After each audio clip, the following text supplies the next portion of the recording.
नमस्कार, आप देख रहे हैं द न्यूज बल्ट और मैं हूं आपके साथ पूजा। खबरों पर जाने से पहले एक नजर डालते हैं टॉप हेडलाइंस पर। बाड़मेर के पूर्व एमएलए मेवाराम जैन के खिलाफ दुष्कर्म और पॉक्सो में केस दर्ज, पीड़िता नहीं पहुंची बयान देने।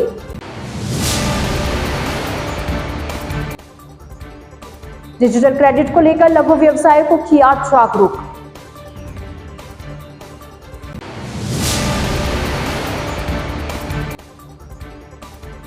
रोटरी क्लब के स्थापना के 75 वर्ष पूरे, कल से कार्यक्रमों का आयोजन।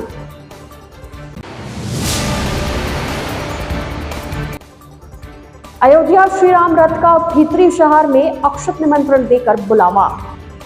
तो यह थी हेडलाइंस। और खबरें विस्तार से। बाड़मेर में कांग्रेस के विधायक रहे मेवाराम जैन के खिलाफ जोधपुर के राजीव गांधी नगर थाने में महिला ने दुष्कर्म, पॉक्सो एवं SC/ST एक्ट में केस दर्ज करवाया है। महिला का आरोप है कि उसके साथ वर्ष 2021 से लेकर 22 तक यौनाचार किया गया। उसकी नाबालिग बेटी से छेड़छाड़ करने के साथ उसके सामने ही अश्लील हरकतें की जाती थी। महिला की एक मित्र से दुष्कर्म किया गया। मेवाराम जैन से संपर्क कराने से पहले उसने भी दुष्कर्म किया। पीड़िता बुधवार को थाने में पहुंची और केस दर्ज करवाया। पुलिस ने महिला की तरफ से दर्ज कराई गई रिपोर्ट पर जांच आरंभ की। उच्च अधिकारी द्वारा इसकी जांच की जा रही है। महिला की तरफ से बाड़मेर में केस दर्ज करवाया गया है। इधर केस दर्ज होने के बाद पुलिस की तरफ से पीड़िता को बयान देने बुलाया गया, मगर वह शाम तक थाने में उपस्थित नहीं हो पाई। बयान के साथ इनका मेडिकल भी करवाया जाना है। पुलिस निरीक्षक शकील अहमद ने बताया कि एक महिला थाने पर आई थी, जिसका कहना था कि 2 साल पहले उसके पिताजी बीमार हो गए थे। उसकी पहचान उस दौरान रामस्वरूप आचार्य नाम के शख्स से हुई थी। वह बाड़मेर का है। तब आरोपी ने उसकी लाचारी का फायदा उठाकर दुष्कर्म किया। बाद में बाड़मेर के कांग्रेस नेता और MLA मेवाराम जैन से संपर्क करवाया था, जिसके बाद मेवाराम जैन ने नजदीकियां बढ़ाते हुए उससे दुष्कर्म किया था। वर्ष 2021 से लेकर 22 के मध्य उससे यौनाचार चलता रहा। मेवाराम जैन उसकी नाबालिग पुत्री के सामने भी अश्लील हरकतें करता और बेटी से छेड़छाड़ भी करता था। महिला का आरोप है कि मेवाराम ने उसकी परिचित महिला से भी दुष्कर्म किया था। पहले मेवाराम ने उसे धर्म बेटी बनाकर रखा था, फिर उसकी नीयत बिगड़ने लगी तब दुष्कर्म किया। परिवादिया राजीव गांधी नगर थाने पर आकर के एक परिवाद दिया था, जो कॉग्निजेबल ऑफेंस का पाए जाने पर उस पर मुकदमा दर्ज किया गया। मामले की गंभीरता को देखते हुए ADCP सिकाऊ को उसका इन्वेस्टिगेशन दिया गया है। त्वरित गति से अनुसंधान करके यह सुनिश्चित किया जाएगा कि जो भी अनुसंधान का नतीजा है तदनुसार कार्रवाई की जाए। 376D पॉक्सो एक्ट और इसके अलावा अन्य धाराएं इसमें लगी हैं, क्योंकि ये गंभीर प्रवृत्ति का अपराध है, तो इसमें 164 के बयान कंपलसरी होते हैं। इसके अलावा मेडिकल और अन्य जो प्रक्रिया है वो अनुसंधान आईओ को जिसको दिया गया उसको ये निर्देशित किया गया है कि त्वरित गति से अनुसंधान करें और ये सुनिश्चित करें कि अनुसंधान का निष्कर्ष जल्द से जल्द। महिला ने यदि कोई इस तरीके का परिवार या कोई जान का खतरा बताया होगा तो बिल्कुल दिया जाएगा। अभी तक मेरी जानकारी में ये चीज़ नहीं है, परंतु कल मेरी जानकारी में आने पर मैंने SHO को ये जरूर निर्देशित किया था कि ये इंश्योर करें कि जो भी परिवादी है उसकी सुरक्षा पूरी तरीके से की जाए। युग्रो कैपिटल और लघु उद्योग भारती की तरफ से आज एक दिवसीय जागरूकता सेमिनार का आयोजन किया गया, जिसमें लघु व्यवसायों में सरकारी योजनाओं और डिजिटल क्रेडिट को लेकर जागरूक किया गया। लघु उद्योग भारती परिसर में आयोजित इस सेमिनार में शहर के कई व्यवसायों को MSME ऋण के बारे में जानकारी दी गई। ऋण के बारे में सभी को बताया गया। सेमिनार में लघु उद्योग भारती के अध्यक्ष घनश्याम पूजा ने कहा कि लघु उद्योग भारती माइक्रो एंटरप्राइजेस की सहायता करने के लिए प्रतिबद्ध है और युग्रो कैपिटल के साथ हमारा सहयोग हमारे दृष्टिकोण के अनुरूप है। यह सेमिनार एक परिवर्तनकारी यात्रा की शुरुआत है, जो सरकारी योजनाओं और डिजिटल क्रेडिट समाधानों को सीधे राजस्थान में मौजूद MSME के दरवाजे पर ले जाता है। वहीं युग्रो कैपिटल के संस्थापक और प्रबंध निदेशक शशेंद्र नाथ ने कहा कि युग्रो कैपिटल का पूरे भारत में छोटे व्यवसायों का सशक्तिकरण करना प्रमुख उद्देश्य है। युग्रो कैपिटल बिल्कुल नए फाइनेंशियल प्रोडक्ट और proprietary underwriting model grow score 3.0 Rajasthan के MSME को कैश फ्लो आधारित ऋण देने में अहम भागीदारी के रूप में काम करता है। युग्रो कैपिटल MSME ऋण का एक केंद्रित अग्रणी Datatech non banking financial company है। यह लघु उद्योग भारती के साथ मिलकर काम करती है।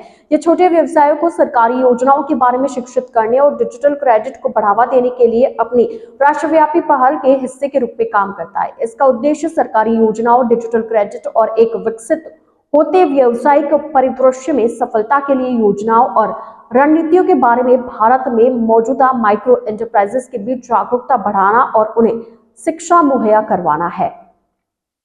लघु उद्योग भारती व यूग्रो कैपिटल की ओर से आज ये एक वित्त को लेकर कार्यक्रम यहाँ आयोजित किया जा रहा है। इसमें हमारे प्रमुख उद्यमी भी हैं, साथ में कुछ ऐसे हमने स्टूडेंट को इसमें यहाँ बुलाया है जो अभी स्किल डेवलपमेंट की ट्रेनिंग ले रहे हैं और ट्रेनिंग के बाद में अपना खुद का व्यापार शुरू कर चाहते हैं। अभी जैसे आपने एक एमडी साहब से क्वेश्चन किया था कि जब सरकारी बैंक ऑलरेडी लोन दे रही है तो आप लोगों को कौन प्रायोरिटी देगा, तो बिल्कुल सही बात है, सरकारी लोन दे रही है। लेकिन आपने ये भी नोट किया होगा कि सरकारी जितने बैंक हैं वो बड़े जितने भी जो लोनी हैं जिनकी रिक्वायरमेंट करोड़ों में है उनको लोन बड़ा आसान से मिल जाता है। लेकिन जिनकी रिक्वायरमेंट 2 लाख 5 लाख 10 लाख या 25 लाख से कम है उनको लोन लेने में बहुत बड़ी तकलीफ आती है। तो इसी कारण हम लोगों ने इनके साथ में टाइप किया है और जो लघु उद्योग भारती हमेशा एमएसएमई सेक्टर कैसे ग्रो करे, एमएसएमई सेक्टर कैसे आगे बढ़े और एमएसएमई सेक्टर की क्या प्रॉब्लम उसके निर्देशन के लिए हमेशा काम करती आई है। हम लोग एक पूरे देश अभियान चला रहे हैं। हम लोग मूलतः राष्ट्रीय स्वयंसेवक संघ से जुड़े हुए हैं, उनका एक बड़ा अभियान चला अभी 2 वर्ष से कि अधिकांश लोग जो देश में बेरोजगारी की जो समस्या है उस बेरोजगारी की समस्या का निराकरण करने का काम केवल सरकार का नहीं है, हम जितने भी जो समाज में काम करते हैं उनकी भी एक ड्यूटी है कि हम बेरोजगारी दूर करें। तो हम चाहते हैं कि हम लोगों को ट्रेनिंग दिलाते हैं और ट्रेनिंग लेने के बाद में चूँकि धन के अभाव में वो अपना काम शुरू कर नहीं पाता, तो हम चाहते हैं कि ट्रेनिंग लेने के बाद में उसको धन की आसान से मिल जाए तो वो लोग काम कर सकें। हमने यहाँ जोधपुर के आसपास पाली और ब्यावर और अजमेर में भी कई लोगों को ट्रेनिंग दी है, लेकिन वहाँ समस्या ये आ रही है कि उनके पास में पैसों की उपलब्धता नहीं है, इस कारण वो अपना व्यापार कर नहीं पा रहे हैं। अब हमने इसके साथ में टाइप किया है और जैसा हमने बताया पूरे देश में 100 स्थानों पर हम लोग ये कार्यक्रम करने वाले हैं। अभी हमारा अगला कार्यक्रम हमारा बीकानेर भी होगा, फिर ये पाली होगा, ब्यावर होगा। तो हम चाहेंगे हमारा फोकस रहेगा एमएसएमई माइक्रो, मेन हमारा फोकस रहेगा माइक्रो के ऊपर, क्योंकि सबसे बड़ी प्रॉब्लम माइक्रो की है। आपने ये भी देखा होगा जितने भी जो हमारे एमएसएमई है जो जिसकी 6 करोड़ की बात करते हैं 95% से ऊपर माइक्रो है।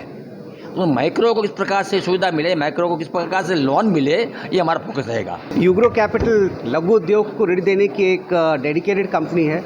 विगत 5 वर्षों में हमने कोशिश की है कि भारतवर्ष में जो ऋण की समस्या है उसको हम दूर कर सकें। 8,000 करोड़ से ज़्यादा का लोन हमने मुहैया कराया है, करीब 70,000 से ज़्यादा कस्टमर को दिया है। हमको ऐसा लगता था कि हमारे देश के जो छोटे बिजनेस हैं, छोटे व्यापारी हैं, उनको जो ये ऋण की समस्या है वो कई कारणों से आती है, तो एक बहुत मैसिव अवेयरनेस करने की आवश्यकता है। और इससे हमारा सौभाग्य है कि लघु उद्योग भारती ने हमारे साथ ये साझेदारी की है, जिसमें हम देश के 100 से ज़्यादा लोकेशन पे जाके छोटे बिजनेसेस को ऋण लेने के लिए क्या करने की ज़रूरत है वो हम बता पाएंगे अपने एक्सपीरियंस से। रोटरी क्लब जोधपुर के प्लेटिनम जुबली का 3 दिवसीय कार्यक्रम अमृतम महोत्सव 22 दिसंबर से बाईपास जैसलमेर जोधपुर रोड स्थित अमृतम पैलेस में आयोजित किया जाएगा। इस अवसर पर यहां 3 दिन तक अलग अलग आयोजन होंगे। इस प्लेटिनम जुबली के कार्यक्रम में मध्य प्रदेश व राजस्थान के साथ ही पूरे भारतवर्ष से करीब 1000 सदस्य शिरकत करेंगे। क्लब अध्यक्ष अशोक राठी व सचिव शरद पटवर्धन ने बताया कि 22 दिसंबर को शाम 4 बजे झंडारोहण के साथ कार्यक्रम की शुरुआत होगी, जिसमें अंतर्राष्ट्रीय अध्यक्ष के प्रतिनिधि कैलाश चेठानी व अंतर्राष्ट्रीय निदेशक डॉक्टर मनोज भाई देसाई प्रांतपाल पवन खंडेलवाल रोटरी क्लब की गतिविधियों से अवगत करवाएंगे। चेयरमैन डॉक्टर राम गोयल व सचिव अभिनव परिहार ने बताया कि दूसरे दिन 23 दिसंबर को कार्यशाला आयोजित की जाएगी, जिसमें मारवाड़ी कैटलर्स के सुशील शर्मा व भारत के अलग अलग कोने से आए अनुभवी तरक्की के रास्तों पर अपने सुझाव व विचार साझा करेंगे। इस कार्यक्रम में अतिथि के तौर पर केंद्रीय जल शक्ति मंत्री गजेंद्र सिंह शेखावत, लेफ्टिनेंट जनरल राकेश शर्मा उपस्थित रहेंगे। इस दौरान पूर्व प्रांतपाल एवं सलाहकार विनोद भाटिया रोटरी क्लब के अब तक की 75 वर्ष की यात्रा की जानकारी देंगे। पूर्व प्रांतपाल विनोद भाटिया के अनुसार सेवा कार्य को लेकर रोटरी क्लब शुरू किया गया था, जो कि आज भी कार्य कर रहा है। सेवा कार्य से युवाओं को जोड़े रखना चिंता का विषय है। युवाओं की अपनी एक्सपेक्टेशंस होती है, मगर उन्हें सेवा कार्य से जुड़े रखना चाहिए। प्रांतीय अधिवेशन 22, 23, 24 दिसंबर को अमृतम पैलेस जोधपुर में होने जा रहा है। रोटरी क्लब जोधपुर के 75 साल स्वर्णिम 75 साल पूरे होने के उपलब्धि में ये अधिवेशन यहाँ हो रहा है।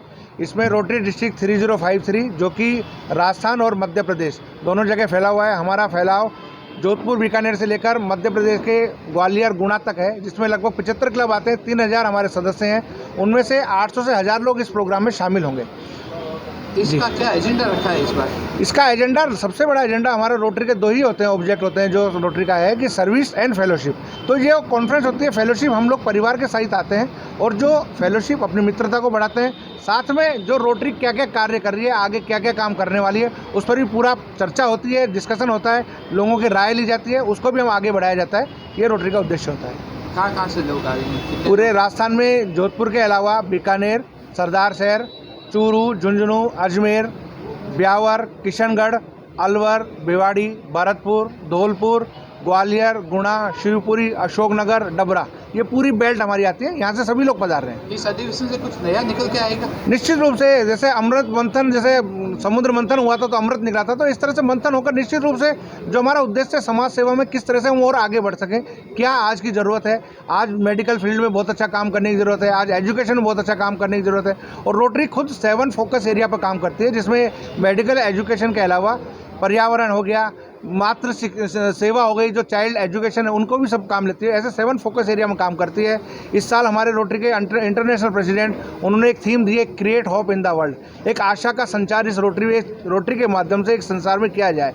चूँकि हम लोग सब मेंटल हेल्थ पे बहुत बड़ा काम कर रहे हैं, हर लोग कहीं ना कहीं किसी न किसी रूप में अवसाद से ग्रसित है, उसको कैसे उससे बाहर निकाला जाए, कैसे उसको स्ट्रेस से दूर किया जाए, ये सब करने के लिए हम लोग काउंसलिंग करते हैं, अवेयरनेस के प्रोग्राम वगैरह करते हैं। ये सब दिशा में सब हम मिलकर काम करते हैं। के साथ में सेवा भावना इनके अंदर भी जागृत है और रोटरी के साथ में ये जुड़े, ये हमारा संकल्प भी है और करना भी चाहते हैं। सेवा के लिए तो हजारों संस्थाएं हैं, फिर रोटरी से ही क्यों जुड़े लोग? बहुत अच्छा प्रश्न आपका। मैं कई बार कहता हूँ, मुझे लायंस क्लब में भी बुलाया जाता है, जायंट्स में भी बुलाया जाता है। मैं बोला नाम में कोई फ़र्क नहीं है, भावना होनी चाहिए।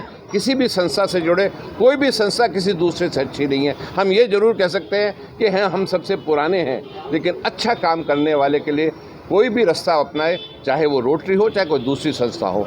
हमारे मापदंड थोड़े से मुश्किल हैं, रोटरी के मापदंड सदस्यता के मुश्किल है, लेकिन सेवा करने वाले के लिए कोई भी संस्था से जुड़े वो होना चाहिए।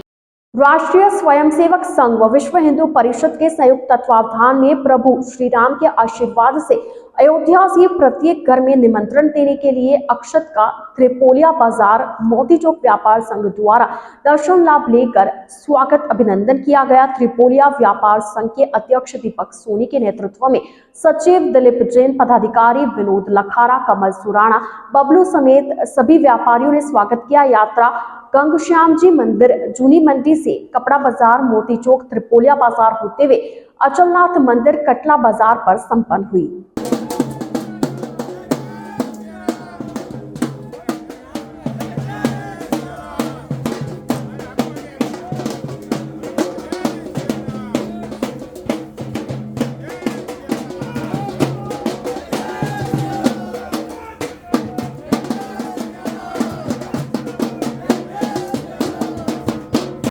श्रीमद् भगवद गीता एक ऐसा ग्रंथ है जो मानव को कर्म करना सिखाता है, जो मनुष्य को धर्म की सही परिभाषा समझाता है। यह एक ऐसा पवित्र ग्रंथ है जो आपको मोक्ष मार्ग तक ले जाता है। यही भावों को मन में लेकर धार्मिक जर्नल की सोमधुर भजन वंदन गायिका सरिता जोशी ने अपने भजनों में कही। संत राम सुखदास महाराज द्वारा रचित धार्मिक ग्रंथ गीता सुधा तरंगिणी के एक सुंदर भजन को सरिता जोशी द्वारा स्वरबद्ध किया गया। यह भजन श्री कृष्ण के चरणों में भक्ति रूप पुष्प के तौर पर अर्पित किया गया। इस भजन का संगीत मुंबई के अनुराग उपाध्याय ने तैयार किया है।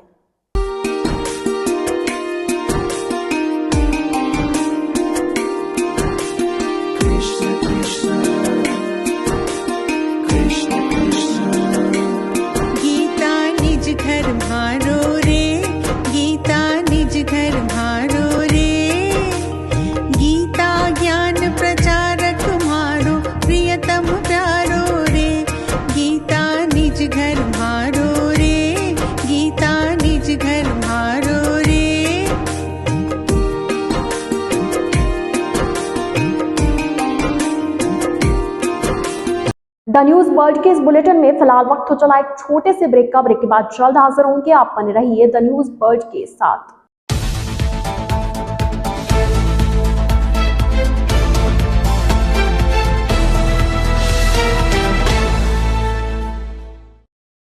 शहर के कमला नेहरू महिला महाविद्यालय में आज क्विज प्रतियोगिता का आयोजन किया गया। इसमें छात्राओं ने बढ़ चढ़कर हिस्सा लिया, तो वहीं छात्राओं का उत्साहवर्धन के लिए प्रिंसिपल भी उनके साथ रही। कार्यक्रम का शुभारंभ मुख्य अतिथियों के स्वागत के साथ किया गया। मां सरस्वती की मूर्ति के आगे दीप प्रज्वलित किया गया।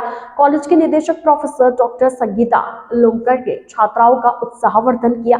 प्रतियोगिता समन्वयक डॉक्टर एस.एल. मीना ने बताया कि यह प्रतियोगिता जयपुरिया इंस्टीट्यूट की तरफ से आयोजित की गई। प्रतियोगिता में भानु तंवर प्रथम, दर्शना राजपुरोहित द्वितीय एवं भूमिका को तीसरा स्थान मिला।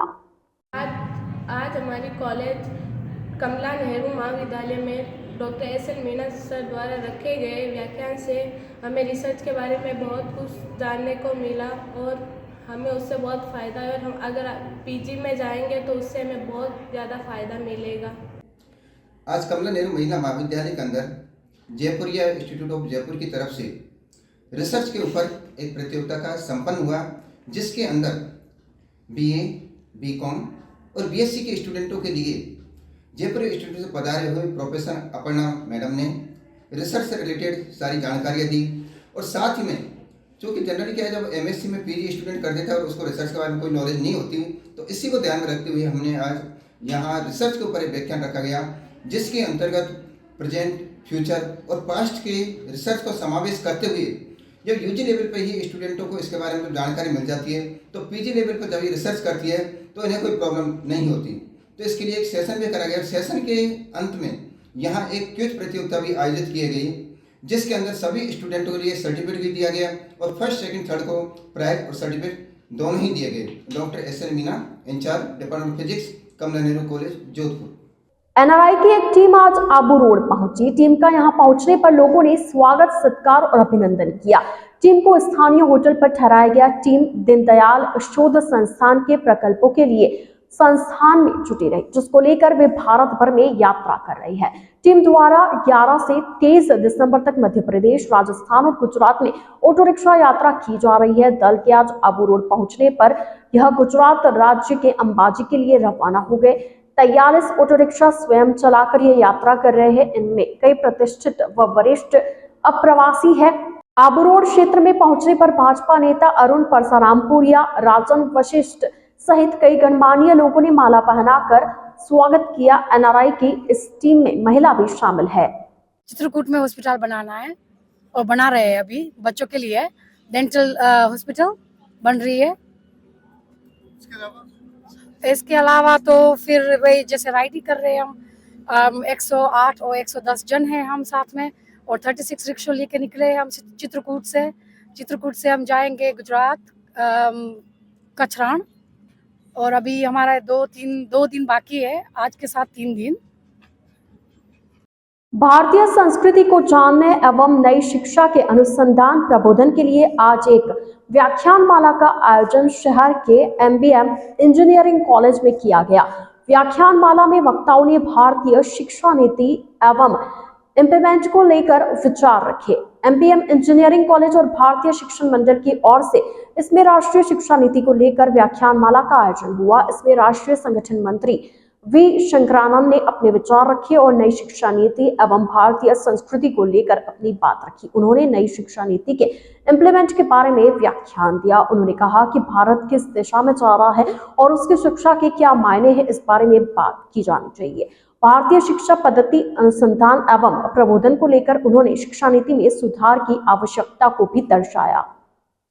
आज भारतीय शिक्षण मंडल और एमबीएम यूनिवर्सिटी के संयुक्त तत्वाधान के अंदर भारत की शिक्षा किस तरह से हो और नई जो राष्ट्रीय शिक्षा नीति है इसके इम्प्लीमेंटेशन करने के लिए, भारत की शिक्षा के लिए जो भारत के संस्कृति की जड़ों से पोषित, मूल्यों पर आधारित और भारत केंद्रित हो, इसके लिए नीति, पाठ्यक्रम और पद्धति कैसे बने, उसका अनुसंधान, प्रशिक्षण, प्रबोधन करने एवं संगठन को लेकर उस उद्देश्य से आज एक व्याख्यान माला आयोजित की गई, जिसके अंदर भारतीय शिक्षण मंडल के राष्ट्रीय संगठन मंत्री माननीय वी शंकरानंद जी मुख्य वक्ता और मुख्य अतिथि के रूप में उपस्थित रहे।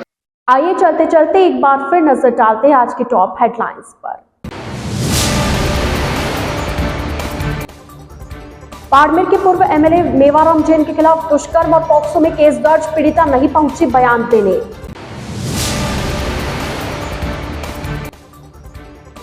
डिजिटल क्रेडिट को लेकर लघु व्यवसाय को किया जागरूक।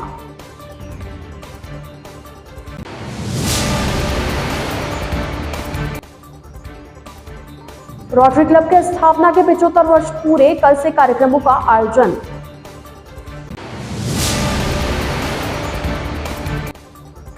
अयोध्या श्री राम रथ का भीतरी शहर में अक्षत निमंत्रण देकर बुलावा। तो आज के इस बुलेटिन में फिलहाल के लिए इतना ही। अब दीजिए इजाजत पूजा को और आप बने रहिए द न्यूज बर्ड के साथ। नमस्कार।